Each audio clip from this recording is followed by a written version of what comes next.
سلامونه ملګرو په دې هیله چې روغ او جوړ باسئ.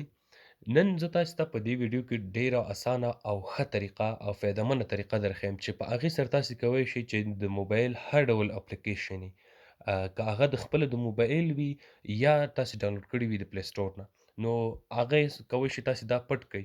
نو ضرورت دې ته نشته چې تاسو ان انسټال کړئ یا یې هم ډیلیټ کړئ.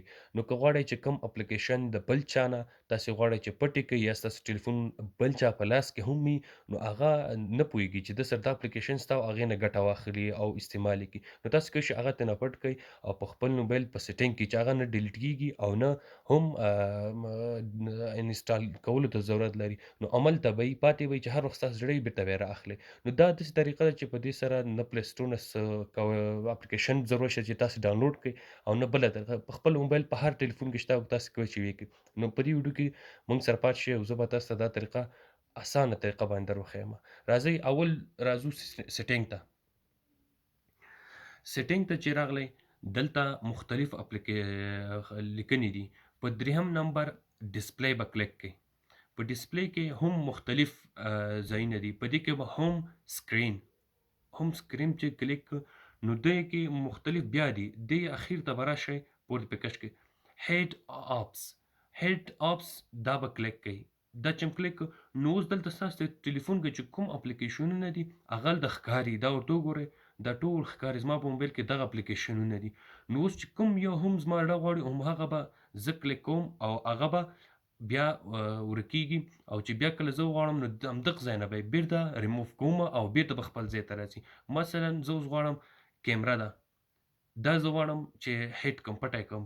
کالکولیټر شو دا کولی شم او دا شوه دا د کلاک شو دا درې واړه دا زه هیډ کوم چې هیډ مې کړو بېرته به دې ځای ته راځم او بیا به یې دې ځای نه زه تخصیص کوم. دا هیډ شول. اپلای به ووهم، اپلای ووهله راغله مکمل وځئ. داسې وځئ راشئ دلته وګورئ په دې ټول هغه کې کیمره هم نشته دی، کلاک هم نشته دی، کالکولیټر هم نشته دی. ویې ګورئ دې کې هم نشته دی. نو چې که غواړئ چې بېرته یې راوړئ نو بیا به راشئ سیټینګ ته. سیټینګ ته چې راغلی بیا به هماغلته ډسپلی ووهئ. له ډسپلی وروسته په اخر ته راسئ هوم سکرین چې م کلیک کړو نو بیا به اخر ته راشئ او دلته دا هیډ آپس په کلیک کړئ. چې هیډ آپس م کلیک کړل هغلته پاسه نویږي دي هیډن آپس پټ شوي اپلیکیشنونه. نو کوم یو چې تاسو غواړئ اوس دغه درې واړه شول. زه به وغواړم بېرته هغه کړم. دې باندې به کلیک کوئ بېرته خپله راځي. ګورئ کلیک م کړو دا چې پوره خلاص شول کلیک شول نو بېرته به تاسې راشئ دلته به اپلای ووهئ. داسې چې اپلای مو ووهله بېرته راځو دلته.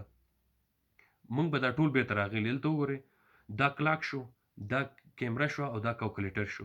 نو په دې طریقه تاسو کولی شئ چې خپل ټول اپلیکیشنونه چې غواړئ پټ یې کړئ او دلته پټ کولی شئ او بېرته کولی شئ چې راوړئ خپل ځای ته. نو که ویډیو م خوښ شوي زموږ چینل سره سبسکرایب کړئ او کومنټس پې وکړئ. مننه.